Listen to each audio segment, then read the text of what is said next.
Bhavnagar medical કોલેજના તમામ resident અને ઇન્ટર્ન તબીબોએ કલેક્ટરને આવેદનપત્ર આપ્યું. તબીબોએ સરટી હોસ્પિટલ કેમ્પસ ખાતેથી કલેક્ટર કચેરી સુધીની રેલી યોજી ઘટનાનો વિરોધ કર્યો. તબીબોએ હાથમાં વિવિધ બેનર્સ અને સૂત્રોચ્ચાર સાથે રેલી યોજી.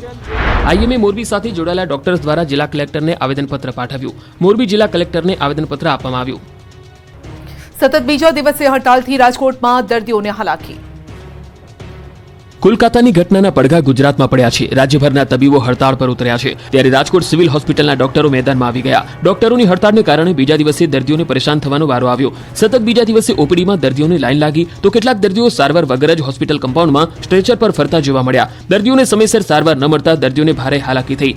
દર્દથી કણસતા રહ્યા. સતત 2 દિવસથી હડતાળથી આરોગ્ય સેવા પ્રભાવિત થઈ. દર્દીઓ 3 દિવસથી હોસ્પિટલના ધક્કા ખાઈ રહ્યા છે. પગમાં ફ્રેક્ચર, દર્દીને પાટો બદલવાનો છે, પણ કોઈ ડોક્ટર હાજર ન હોવાથી કોઈ બદલી આપતા નથી. એટલું જ નહીં, હડતાળને કારણે કેટલાક દર્દીઓને તો સારવાર આપવાની જ ના પાડી દીધી, જેથી ગરીબ દર્દીઓને હોસ્પિટલ સુધી આવવાનો ખર્ચ માથે પડ્યો છે.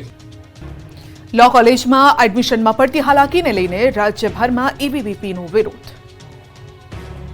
લો કોલેજમાં એડમિશનમાં પડતી હાલાકીના પ્રશ્નથી રોષ ફાટી નીકળ્યો છે. ત્યારે રાજ્યભરમાં એબીવીપી દ્વારા વિરોધ પ્રદર્શન કરવામાં આવ્યું. જામનગરમાં પણ કાર્યકર્તાઓ રસ્તા પર ઉતર્યા. લો કોલેજની ભરતી પ્રક્રિયાને લઈને એબીવીપી દ્વારા વિરોધ કરાયો. જામનગરની કેપી શાહ લો કોલેજના એબીવીપીના વિદ્યાર્થી કાર્યકર્તાઓ દ્વારા રસ્તા પર બેસીને વિરોધ કરાયો. એબીવીપીના કાર્યકર્તાઓએ રસ્તા પર ચક્કાજામ કરતા ટ્રાફિક જામ થયો. 7 રસ્તા પાસે પ્રદર્શન ગ્રાઉન્ડ નજીક રસ્તા પર ચક્કાજામ કરાતા પોલીસે કાર્યકર્તાઓની અટકાયત કરી. ત્યારે સુરતમાં પણ આ વિરોધના પડઘા પડ્યા છે. સુરત એબીવીપીના વિદ્યાર્થી કાર્યકર્તાઓ દ્વારા જિલ્લા કલેક્ટરને આવેદનપત્ર આપવામાં આવ્યું. એલએલબીના વિદ્યાર્થીઓ માટે ગવર્મેન્ટ ગ્રાન્ટેડ કોલેજોમાં હજુ સુધી એડમિશનની પ્રક્રિયા શરૂ થઈ નથી. એડમિશન પ્રક્રિયા શરૂ ન થતાં ઘણા બધા વિદ્યાર્થીઓ અને રાજ્યોમાં એડમિશન લેવા મજબૂર બની રહ્યા છે. હાઈકોર્ટમાં કોલેજની ગ્રાન્ટને લઈને ચાલી રહેલા વિવાદનો ઝડપથી ઉકેલ લાવવાની માંગણી કરાઈ. સફાઈ કામદારોએ પોરબંદર પાલિકા ગજવી.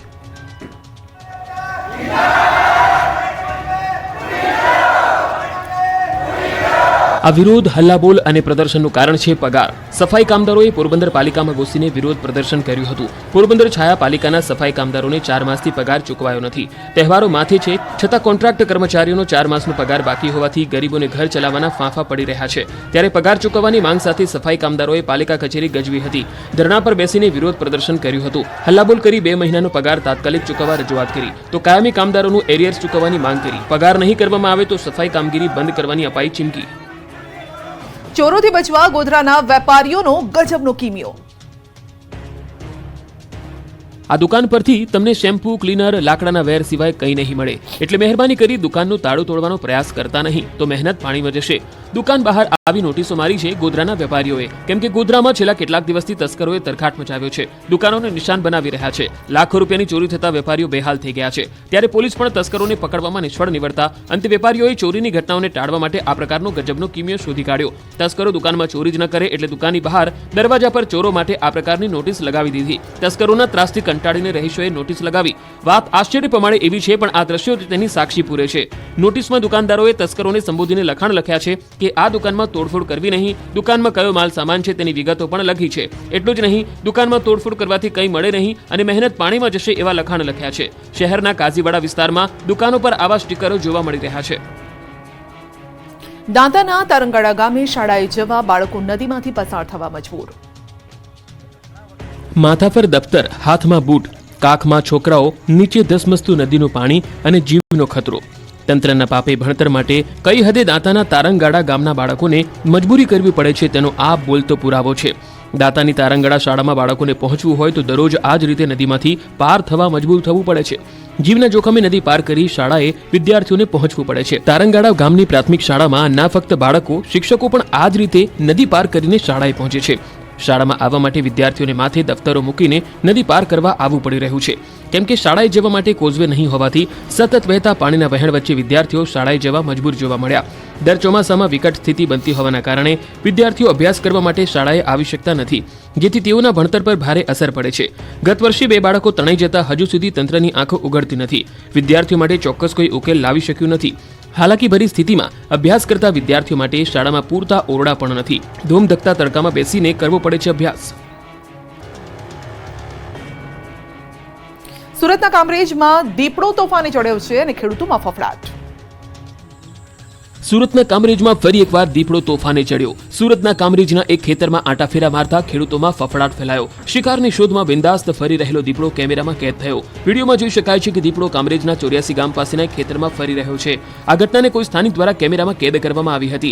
દીપડાએ દેખા દેતા લોકોમાં ભયનો માહોલ છે. બીજી તરફ રાતના સમયે દીપડાના ભયથી ખેડૂતો ખેતરે જવાનું પણ ટાળી રહ્યા છે. કપડવંજમાં પશુપાલકની દાદાગીરી, શાળાના ગેટની બહાર ગાયો બાંધી.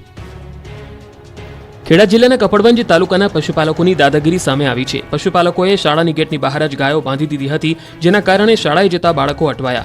તો શાળાના 150 જેટલા બાળકોને બહાર બેસાડવાની ફરજ પડી હતી. સ્કૂલના ગેટ પાસે જ ઢોર બાંધતા બાળકોમાં પણ ભય ફેલાયો. જો કે વાલીઓ અને ગ્રામજનો શાળામાં રજૂઆત કરવા પહોંચ્યા હતા. વાલીઓએ પશુપાલકોને સમજાવતા પશુપાલકોએ દાદાગીરી કરી. અંતે આ સમગ્ર મામલે પોલીસને જાણ કરાતા પોલીસ શાળાએ પહોંચી હતી. શાળાના મુખ્ય ગેટ બહાર બાંધેલી ગાયો છોડી પશુપાલકો સામે કાર્યવાહી હાથ ધરી હતી.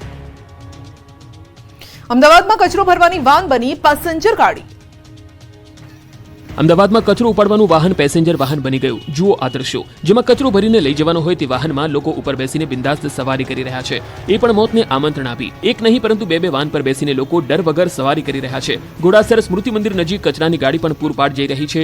જો એક ભૂલ થાય તો ઉપર બેઠેલા લોકો કચરાની માફક રોડ પર પડે, પણ આ લોકોને જાણે પોતાના જીવની ચિંતા ન હોય તે રીતે નીકળી પડ્યા છે. તો સવાલ એ થઈ રહ્યો છે કે શું આવા દ્રશ્યો અમદાવાદ ટ્રાફિક પોલીસને દેખાતા નથી?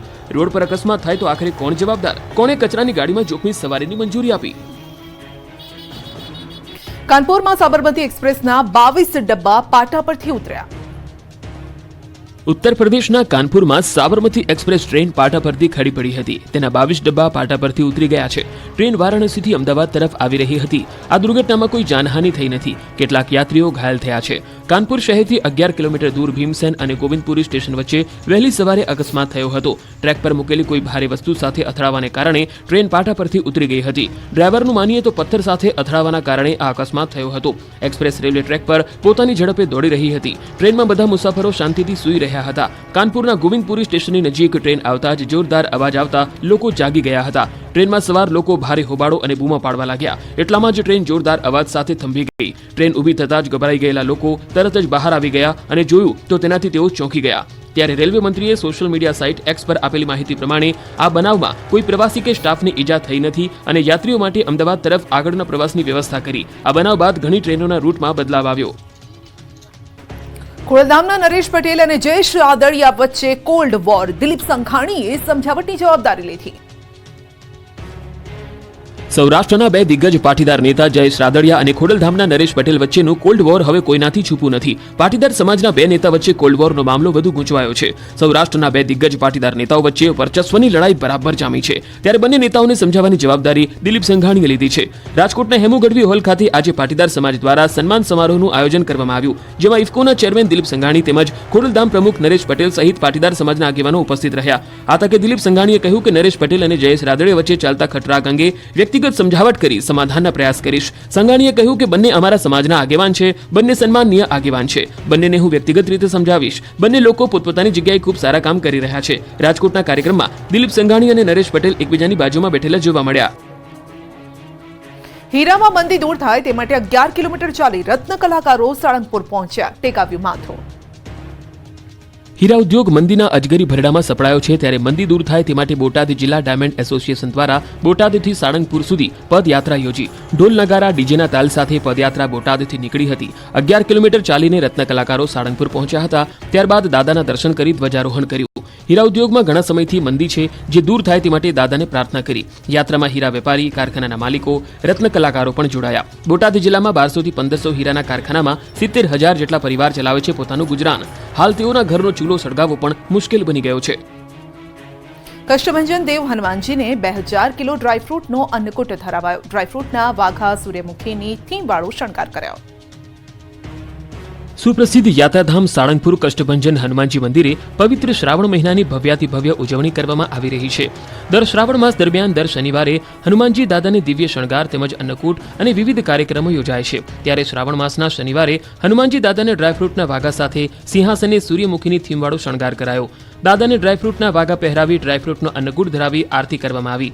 સૂકી દ્રાક્ષ, કિસમિસ, જરદાલુ, અંજીર, બદામ, કાજુ, પિસ્તા અને ખજૂર વગેરેનો અન્નકૂટ ધરાવવામાં આવ્યો. ભક્તોએ દાદાના આ અલૌકિક શણગારના દર્શન કરી ધન્યતા અનુભવી.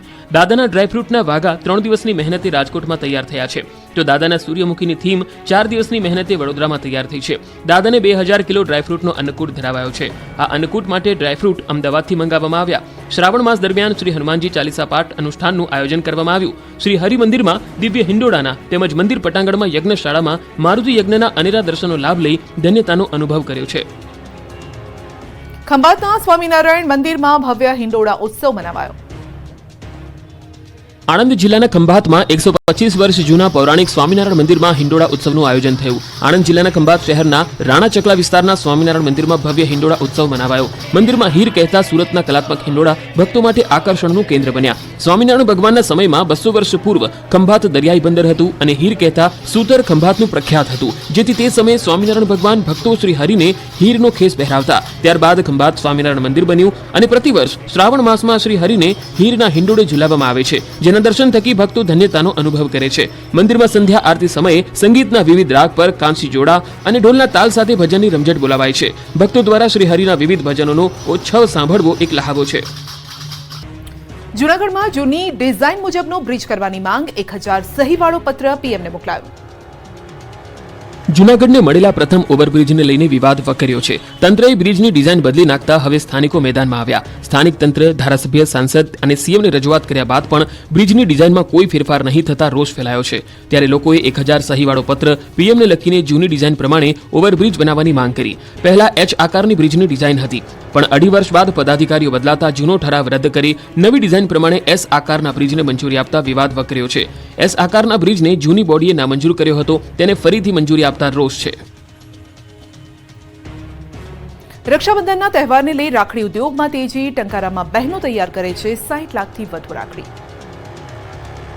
રક્ષાબંધનનો તહેવાર આવતા જ રાખડી ઉદ્યોગમાં તેજી આવી ગઈ છે. મોરબીના ટંકારા તાલુકાના કલ્યાણપુરમાં રાખડી ઉદ્યોગ ધમધમવા લાગ્યો છે. નાનકડા કલ્યાણપુર સહિતના ગામડામાં ઘરે ઘરે રાખડી બનાવવામાં આવે છે, જેને દેશના જુદા જુદા 20 જેટલા રાજ્યોમાં મોકલવામાં આવે છે અને 12,000થી વધારે મહિલાને રોજગારી આપતા આ ગૃહ ઉદ્યોગમાં વર્ષે 60 લાખથી વધુ રાખડી બને છે. ₹2 થી લઈને ₹100 સુધીની રાખડીઓ અહીં બનાવવામાં આવે છે. વાર્ષિક 35 કરોડ જેટલા ટર્નઓવર ધરાવતો આ ઉદ્યોગ મહિલાઓ માટે આશીર્વાદરૂપ છે. જુદા જુદા 16 જેટલા પ્રોડક્શન હાઉસ સહિત 40 કિલોમીટરની આસપાસના ગ્રામીણ વિસ્તારની 12,000 થી વધારે મહિલાઓ દ્વારા અવનવી રાખડીઓ બનાવવામાં આવે છે, જેમાં જુદા જુદા રાજ્યોમાં જે પ્રકારે ચલણ હોય તે મુજબની ભાતભાતની રાખડીઓ અહીંયા બનાવવામાં આવે છે, જેમાં મુખ્યત્વે સ્ટોન, ડાયમંડ, મેલોમાઇન સહિતની રાખડીઓ બનાવવામાં આવે છે. કલ્યાણપર, સવાડી, સરાયા, હરબટિયાળી સહિતના 40 કિલોમીટર સુધીના જુદા જુદા ગામોમાં ગૃહ ઉદ્યોગની જેમ